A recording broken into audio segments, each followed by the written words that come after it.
अब तक आपने देखा कि अनिरुद्ध नए शरीर के साथ दोबारा जिंदा हो जाता है, लेकिन ना ही वो कुछ कहता है और ना ही उसे कुछ याद होता है, जिसके बाद अबोनिता नरभक्षी को अनिरुद्ध के शरीर में समा देती है।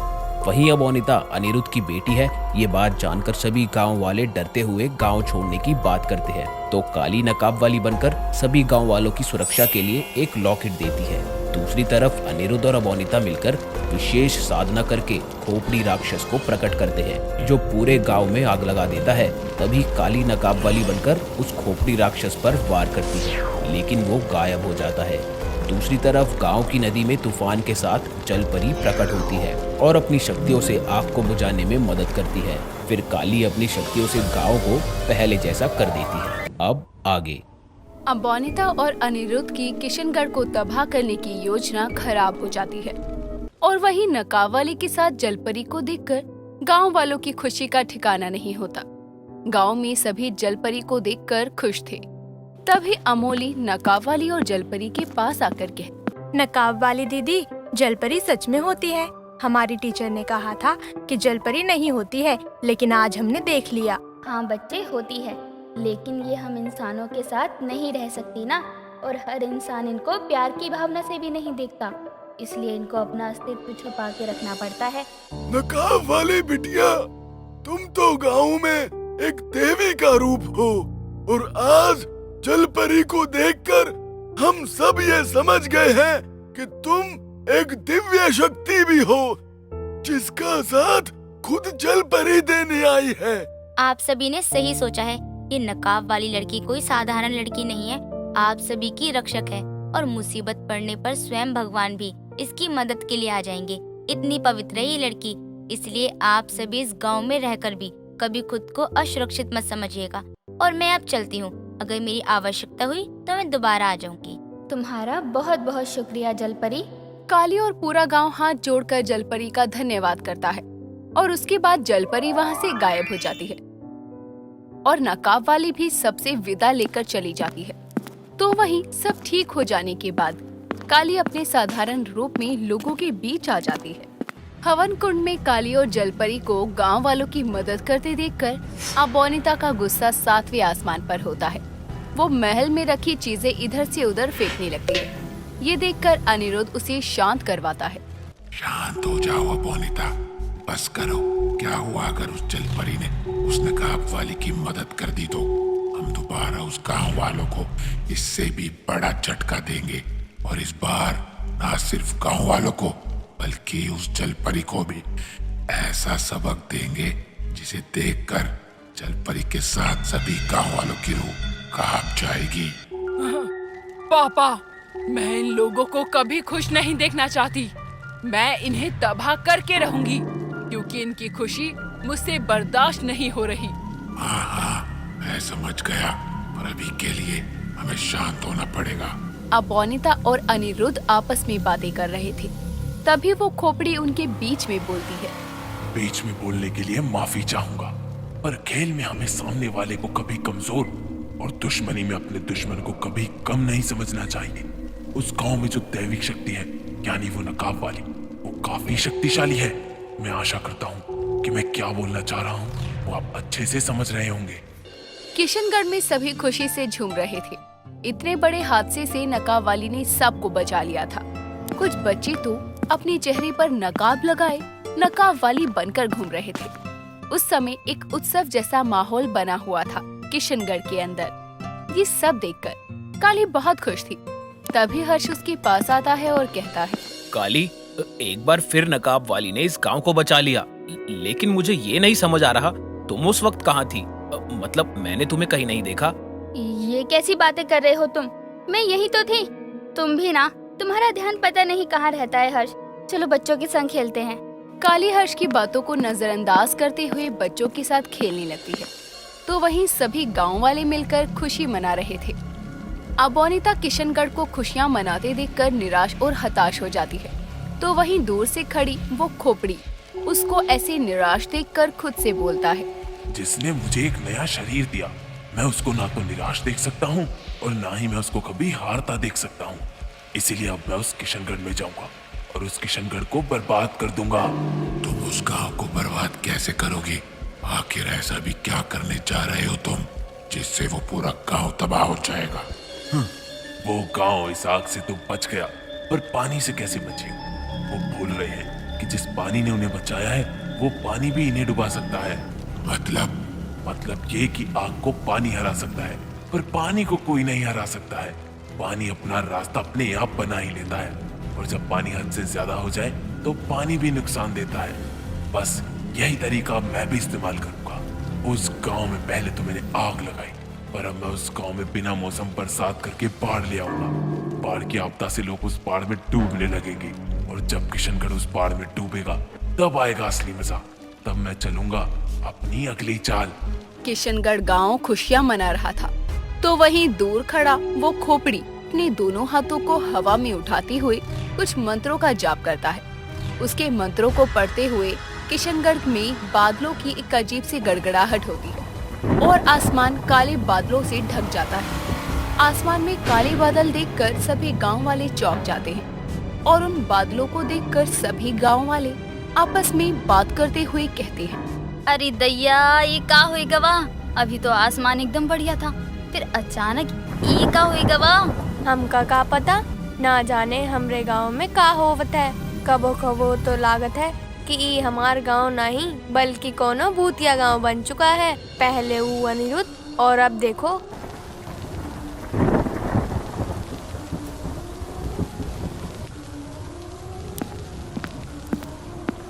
ना जाने हमरे तीनों सुपुत्र कहाँ हैं।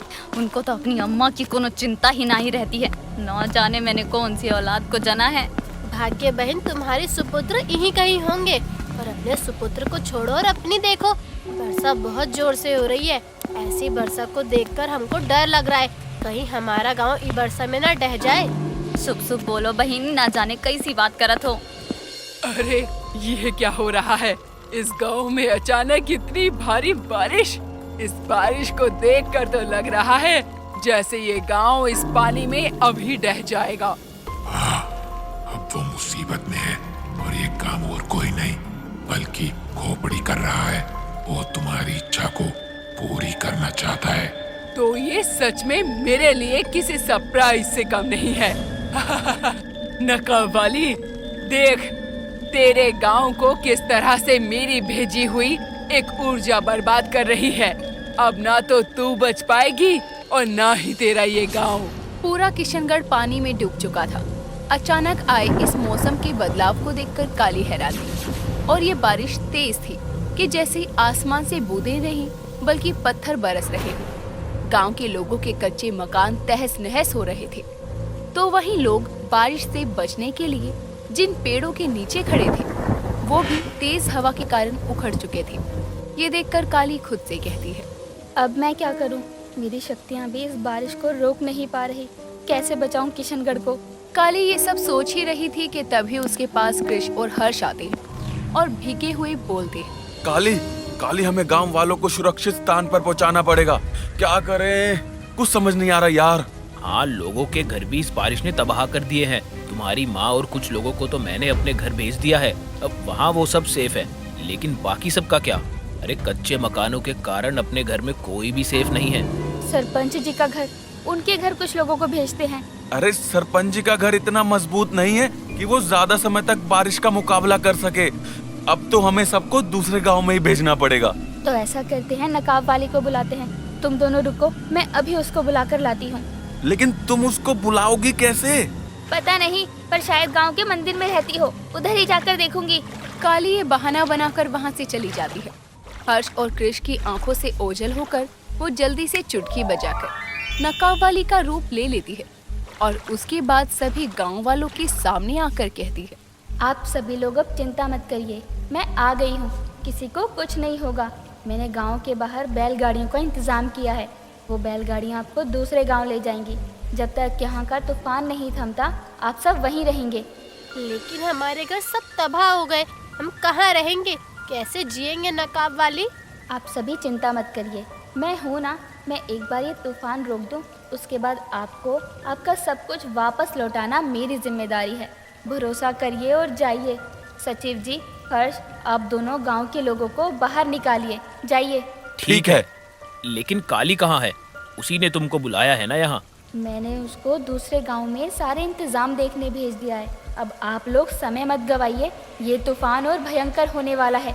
नकाब वाले की बात मानकर कृष और हर्ष सभी गांव वालों को गांव से बाहर ले जाते हैं और गांव पूरी तरह खाली हो जाता है। लेकिन तूफान अभी भी नहीं थमता। तो वहीं गांव के लोगों को गांव से बाहर जाते देखकर वो खोपड़ी राक्षस बोलता है, तो उस नकाब वाली ने सभी को गांव से बाहर भेजने का इरादा बनाया है। कोई नहीं, मैं भी देखता हूँ कैसे ये सब बचते हैं। खोपड़ी राक्षस अपनी शक्तियों से एक तेज आंधी का झोंका ले आता है, जिसमें गांव के लोग आंधी में उड़ने लगते हैं और वो आंधी का बहाव गांव से बाहर जाते हुए अपने अंदर सारी बैलगाड़ियों को समा लेता है। ये देखकर नकाबवाली के होश उड़ जाते हैं। तभी वो खोपड़ी राक्षस नकाबवाली के सामने आकर कहता है, तुझे क्या लगा तू इन गांव वालों को इतनी आसानी से बचा लेगी? मैं इस तूफान के पीछे की वजह हूँ और मैं ही इस बवंडर को लाया हूँ। सब मर जाएंगे और इन सब की मौत तुम्हें खून के आंसू रुलाएगी नकाब वाली। आखिर क्यों कर रहे हो ये सब? क्या बिगाड़ा है इस गांव ने तुम्हारा? पहले वो आग और अब ये। तुम इस गांव को चैन से रहने के लिए छोड़ क्यों नहीं देते? कैसे रहने दूं? मुझे जन्म देने वालों के दुश्मन है ये गांव वाले और तुम, समझी? इसीलिए इस गांव को तबाह करना मेरा पहला मकसद है और तुम्हें तबाह करना मेरा दूसरा मकसद। पहला तो पूरा होने वाला है, दूसरे पर अब ध्यान देता हूँ। इतना बोलकर वो राक्षस अपनी भयानक आंखों से नकाबवाली के ऊपर वार करता है, लेकिन शक्तियों से नकाबवाली एक ढाल बनाते हुए इस वार को नाकाम कर देती है। लेकिन उसी वक्त एक और वार नकाबवाली की ढाल को तोड़कर उसे घायल कर देता है और नकाबवाली जमीन पर गिर जाती है और उठ खड़ी होती है। ये देखकर खोपड़ी राक्षस कहता है, मुझे तो लगा था कि तू कोई सर्वशक्तिशाली लड़की होगी, लेकिन तू तो बस मामूली शक्तियों के साथ मुझ जैसे राक्षस से लड़ने आई है। तुझे क्या लगा तू मेरा सामना कर लेगी? नहीं, अब पहले तो अपने गांव वालों को तबाह होता हुआ देख, फिर आकर मैं तुझे मारूंगा। खोपड़ी राक्षस इतना बोलकर वहाँ से गायब हो जाता है और अपने आप को मजबूर देखकर काली आंखें बंद करती हुई कहती है, मैं क्या करूं भगवान? अपने इस गांव को इस तूफान से बचाने के लिए कोई तो रास्ता दिखाओ। नकाबवाली जैसे ही अपनी आंखें बंद करती है तो उसकी आंखों के सामने महाकाली के मंदिर का वही दृश्य आता है, जहां महाकाली ने उससे कहा था, पुत्री, ये जीवन है। यहाँ ना तो दुखों का अंत है और ना ही खुशियों का। अगर कठिनाइयाँ हैं तो सरलता भी है, समस्या है तो उसका समाधान भी है। तो तुम इतनी जल्दी निराश मत हो, इसी का नाम तो जीवन है। तुम जितनी समस्याओं को सुलझाते हुए आगे बढ़ोगी, तुम्हारा भविष्य उतना ही उज्जवल होगा। और ऐसी छोटी मोटी समस्याओं को देख तुम घबराओ मत। अभी तो इस मनुष्य जीवन में तुम्हें इससे भी बड़ी बड़ी कठिनाइयों का सामना करना है। इसलिए उठो काली, तुम मेरा स्वरूप हो। एक स्त्री मेरे 9 रूपों से मिलकर बनी होती है, इसलिए उसे जीवन की हर समस्याओं के सामने हारने की अनुमति मैं कभी नहीं दे सकती। काली अपनी आंखें खोलती है और अपने हाथों को जोड़कर कहती है, माँ ने कहा था कि समस्या है तो समाधान भी है, और अगर आग को पानी हराता है तो पानी को गर्मी सुखा देती है। इस तूफान को रोकने का समाधान मुझे मिल गया। अपनी आंखें बंद कर और हाथ जोड़े नकाबवाली भगवान सूर्यदेव का आवाहन करना शुरू करती है। ओम सूर्याय नमः, ओम सूर्याय नमः, ओम सूर्याय नमः, ओम सूर्याय नमः। ये मुझे इतनी श्रद्धा से कौन याद कर रहा है? काली के मंत्रों से प्रसन्न होकर भगवान सूर्यदेव उसके सामने प्रकट होकर बोलते हैं, पुत्री अपनी आंखें खोलो, देखो मैं आ गया। प्रणाम सूर्यदेव, मुझे आपकी सहायता की आवश्यकता है भगवान। मेरा गांव इस तूफान से तबाह हो रहा है। ये विशाल बवंडर अपने अंदर मेरे गांव के लोगों को समाते हुए उनको मृत्यु के घाट उतारने को आतुर है। कृपया कर मेरी सहायता करिए। अवश्य पुत्री, और इस अनचाहे तूफान के कारण मैं मनुष्य जाति को कोई नुकसान पहुंचने नहीं दूंगा। ये प्रकृति के नियम के खिलाफ है। सूर्यदेव काली की मदद करने के लिए आगे आते हैं और अपनी शक्तियों का इस्तेमाल करके वो किशनगढ़ में आए तूफान को रोक देते हैं। तो वहीं किशनगढ़ में बारिश के कारण आए पानी की एक बूंद तक नहीं रहती। सब सूर्यदेव अपनी ऊर्जा से सुखा देते हैं। और ये सब देखकर काली अपने हाथों को जोड़ते हुए कहती है, आपका बहुत बहुत धन्यवाद सूर्यदेव। मैं आपकी आभारी रहूंगी। इस मुश्किल समय में आपने मेरी पुकार सुनकर मेरी सहायता करी। इसके लिए मैं आपका बहुत बहुत धन्यवाद करती हूँ। पुत्री जिसके ऊपर स्वयं नौ दुर्गा का आशीर्वाद हो, उस कन्या की पुकार को मैं कैसे अनसुना कर सकता था। तुम अब यहाँ की स्थिति को सामान्य करना और इस मुसीबत को जड़ से खत्म करना, ताकि दोबारा ये तुम्हारे किशनगढ़ को नुकसान न पहुँचा पाए। जी भगवान, अब मुझे इसका अंत करना ही होगा, लेकिन उससे पहले मुझे मेरे किशनगढ़ को ठीक करना है। इतना कहकर काली सूर्यदेव को प्रणाम करती है और वो वहाँ से अंतर्ध्यान हो जाते हैं। जिसके बाद नकाब वाली अपनी शक्तियों से सभी के घरों को पहले के जैसा कर देती है। टूटे पेड़ वापस जुट जाते हैं, लोगों के घर फिर से बन जाते हैं। काली अब चुटकी बजाकर सभी बेहोश गांव वालों को होश में लाती है। कृष और हर्ष को भी होश आ जाता है। तो वहीं गांव में धूप देखकर हर्ष के घर से भाग्या, दुर्गा और बाकी लोग भी वापस गांव में आ जाते हैं। सब कुछ ठीक देखकर गांव वाले एक बार फिर से नकाब वाली का धन्यवाद करते हैं। धन्यवाद नकाब वाली। आप सभी मुझे धन्यवाद मत कहिए। मैंने आपको वादा किया था कि मैं आप सबको कुछ नहीं होने दूंगी, लेकिन फिर भी इतनी बड़ी तबाही आ गई। मुझे माफ कर दीजिए आप सभी। नकाब वाले, तुम्हारी कोई गलती नहीं है, और वैसे भी इस गांव ने जब अच्छे दिन साथ देखे हैं तो वो बुरे दिन भी साथ ही देखेंगे। और तुम गांव की चिंता बिल्कुल मत करो, हम सब मिलकर गांव को एक बार फिर से संवार लेंगे। तुम्हें अपनी शक्तियों का इस्तेमाल करने की जरूरत नहीं पड़ेगी। क्यों गांव वालों? हाँ, सरपंच जी ने सही कहा। ये सब देखकर भाग्या नकाब वाली से कहती है, देखा नकाब वाली, हम गांव वाले भी अपने इस गांव को बहुत अच्छा बना सकत हैं बिना शक्तियों के। माँ तईता, लेकिन नताब वाली तुम हमारे लिए ताम तल दो ना। हमारे पास तो तत्तियाँ है ना, तुम हमारे लिए एक तमला बना दो अपनी तत्ती दे, ताती में उसमें ले तू मुतेद भैया दूध डाले, लेकिन उनते तलाते मुझे तोने नहीं देते। ओ तो तू वो नकाब वाली है, मिस्त्री नहीं। शर्म नहीं आती तुम्हें? इतने से काम के लिए तुम नकाब वाली को परेशान कर रहे हो। क्या होती है? ये को पता ही नहीं है, पेट क्या है वो? अरे भाग्य बहन, तुम्हारे ये बेटे ना अलग ही तरह के चिरांद है एकदम। मतलब बोल नहीं पाते सही से, लेकिन फिर भी जुबान बंद नहीं रख सकते। अब जैसे भी है हमरे अनमोल रतन है। अली माँ, तुमने ये तैतल मेरा दिल जीत लिया। नितिन की बात पर सभी हंसने लगते हैं। तो वहीं दुर्गा इन सभी से बचकर ये सब सुनकर खुद से कहती है, आखिरकार मेरी बच्ची अंत में किशनगढ़ वालों के चेहरे पर हंसी ले ही आती है। अब मुझे जाना होगा। लेकिन कहाँ नकाब वाली? इन सभी घटनाओं के पीछे जो है उसका अंत करने, ताकि दोबारा वो मेरे किशनगढ़ को नुकसान पहुंचाने के लिए जिंदा ही ना रहे। काली अब अपने गांव पर होते हमले से परेशान होकर इसका अंत करने के लिए आगे बढ़ती है। उसने ठान लिया था कि इस सारे कामों का एक साथ अंत करेगी। इसीलिए काली उसी जगह पहुंच जाती है जहां से इसकी शुरुआत हुई थी। अबोनिता, मैं जानती हूँ कि इन सब के पीछे तू है, इसलिए मैं तुझे छोड़ूंगी नहीं, तुझे तबाह कर दूंगी।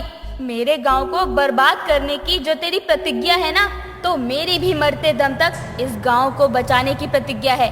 इतना बोलकर काली अपने दोनों हाथों को हवा में उठाती है और उसके दोनों हाथों में अग्नि के गोले प्रकट होते हैं, जिसे वो सामने की तरफ फेंकती है और वो महल अपने आप प्रकट हो जाता है। आ रही हूँ अबोनिता, तुझे और तेरे उस राक्षस को इस धरती से हमेशा हमेशा के लिए खत्म करने। महल में अबोनिता और अनिरुद्ध गुस्से से बौखला रहे थे। साथ ही अब वो अपनी अगली चाल चलने के लिए भी तैयारी में थे। तभी वहाँ पर खोपड़ी आता है। आप दोनों को यहाँ से अभी के अभी जाना होगा। पर क्यों? तुम्हें दिखाई नहीं दे रहा कि हम लोग अगली चाल की तैयारी कर रहे हैं? बताऊं कि आप लोग अगली चाल की तैयारी कर रहे हैं, पर मैं आपको बताना चाहूंगा कि वो नकाब वाली बाहर महल के पास आ चुकी है। क्या वो दोबारा यहाँ आ गई? हाँ, और मैं बता दूं कि वो बहुत शक्तिशाली है, इसीलिए मैं चाहता हूँ कि तुम लोग वहाँ चले जाओ। तुम सही बोल रहे हो। कहाँ और कौन सी दुनिया की बातें कर रहे हो तुम दोनों?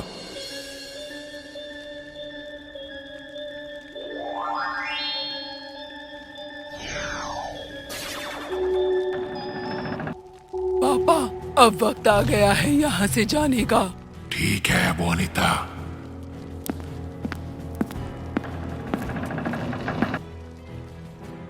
देख ले, आखिरकार आ ही गई मैं।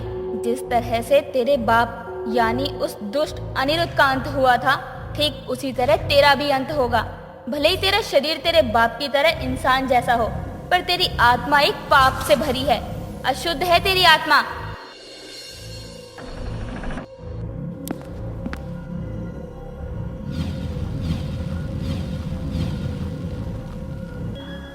खोपड़ी, तुम बाहर क्या कर रहे हो?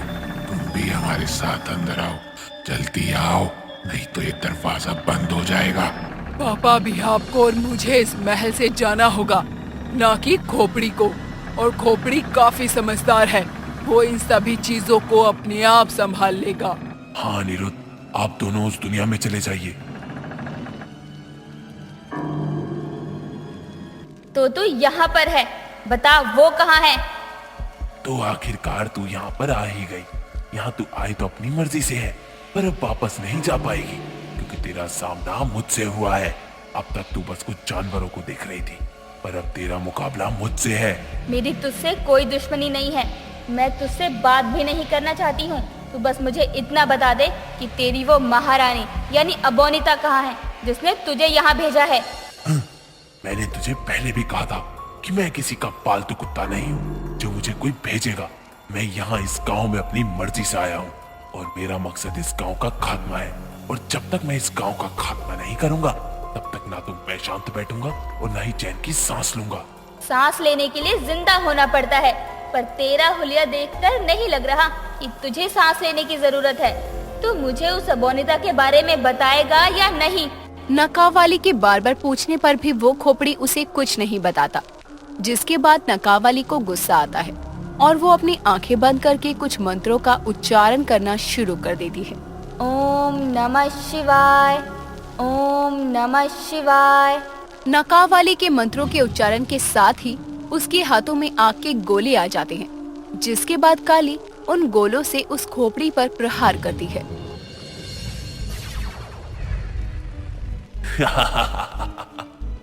तू मुझे इतनी आसानी से खत्म नहीं कर सकती नकाब वाली।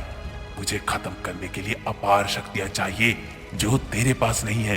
तू अभी मेरी शक्तियों से अनजान है, तुझे नहीं पता कि मैं क्या हूँ।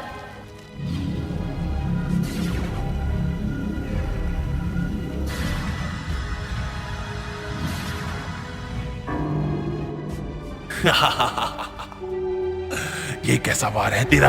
हर बार तेरा निशाना चूक जा रहा है। ये क्या हो रहा है? इस पर मेरा निशाना क्यों नहीं लग रहा? हे भगवान, मुझे शक्ति दो ताकि मैं इसका अंत कर सकूं।